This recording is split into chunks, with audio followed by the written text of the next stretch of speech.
Hello everyone, how to Tuts back with another new video, and in this video I'll guide you how to change your wallpaper on Windows 11. So you can see this is very nice default wallpaper. This is the gradient green and blue.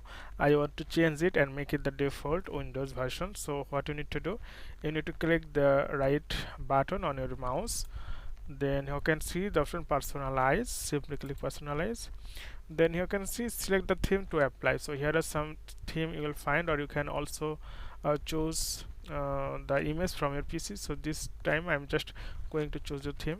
So you can see this is another one, and this is the default, and I want to get a dark version.